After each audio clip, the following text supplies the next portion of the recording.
Mas a Igreja Católica vem servindo de abrigo de pedófilos.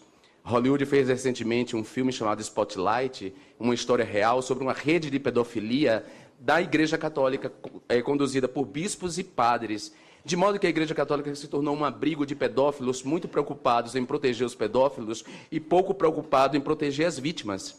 A Igreja Católica é muito mais abrigo de pedófilos do que os museus, né? Então a gente tem que sempre lembrar disso. Recentemente em Roma, eu fui ao Museu do Vaticano. Há obras estarrecedoras, se a gente for pensar nas obras e interpretá-las do ponto de vista dos ignorantes que foram para a porta do Santander fechar a exposição Quia Museu. Há obras estarrecedoras, não só porque representam a nudez, o nu, e há muito nu nas obras do Vaticano, inclusive na famosa Capela Sistina, pintada por Michelangelo, há vários nus lá. E eu vi, durante a exposição, durante a visita, várias crianças levadas por seus pais olhando aquelas obras de arte sacra e beleza. Fala em relação ao Vaticano, a Capela Sistina, e lá eu já estive também. Quando vê lá cenas de nudez na Capela Sistina, ali tem todo um contexto de beleza da humanidade e do trabalho do Criador. É o que nós chamamos na doutrina católica de nuditas naturais, ou seja, representa o estado natural da humanidade, ou seja, do Éden, do paraíso. Nós temos lá nuditas temporales, que representa a pobreza, a confiança da humanidade em Deus por tudo daquilo que recebemos. Nós temos lá, do outro lado, a nuditas virtuales, que representa a pureza e inocência, e você vê lá Madalena arrependida, só com seus cabelos, desnuda. E você vê lá também a nuditas criminales, que representa o horror das paixões e da vaidade. Então, a representação da nudez católica na arte é clara, muito diferente desta nudez aqui dos museus, em que aparece sexo com cachorro, em que aparece apologia à pedofilia. No quadro aqui, tinha um homem na cama sobre uma criança num quadro infantil. Imagine que um artista, então, resolvesse fazer um quadro em que se falasse, por exemplo, de um repúdio à prática do bissexualismo. Será que essas pessoas teriam essa mesma veemência para que não pudesse censurar o quadro? Ou, neste caso, seria homofobia, lesbofobia, etc. De tal sorte que, muitas vezes, são dois pesos e duas medidas. O advogado Paulo não fala como advogado, fala como proselitista. Se a gente comparar o volume de recursos que representa a isenção fiscal para as igrejas com o que é investido publicamente na cultura, a gente vai ver uma desproporção absurda, doutor Paulo.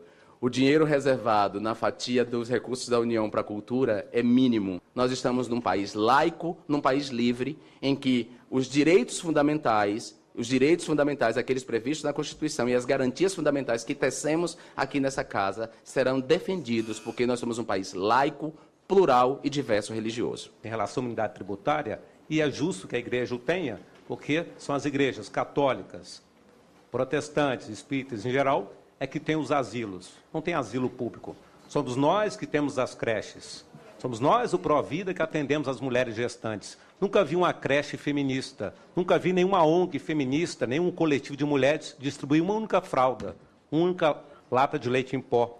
Somos nós que temos a Santa Casa de Misericórdia. 25% dos leitos hospitalares do Sistema Único de Saúde pertencem à Igreja Católica por meio da Santa Casa de Misericórdia.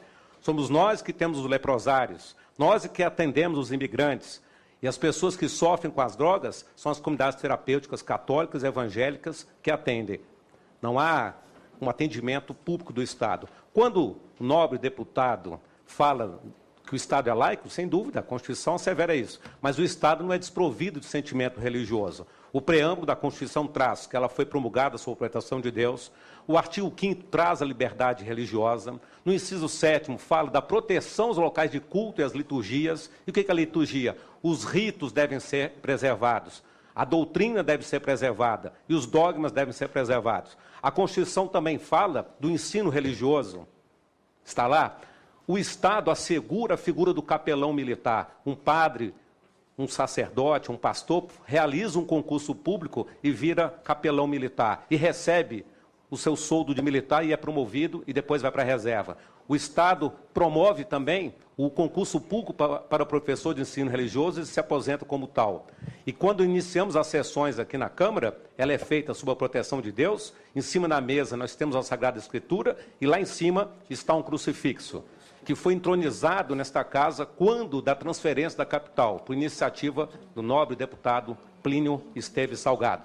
De tal maneira que nós estamos acostumados com essas agressões. E dizer para a nobre doutora Lívia, que surreal são as agressões que a comunidade católica sofre.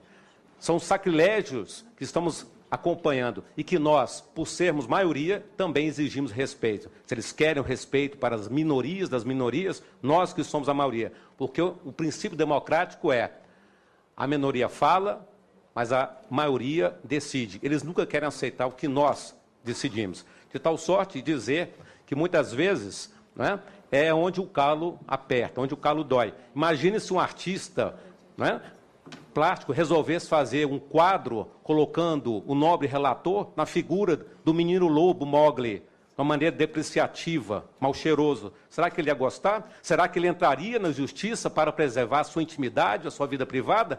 Ou ele asseguraria que isso é arte, que isso é liberdade de expressão e qualquer artista plástico pode fazer qualquer quadro sobre qualquer deputado, que qualquer pessoa pode fazer uma performance obrando na foto de um deputado? Isso é arte?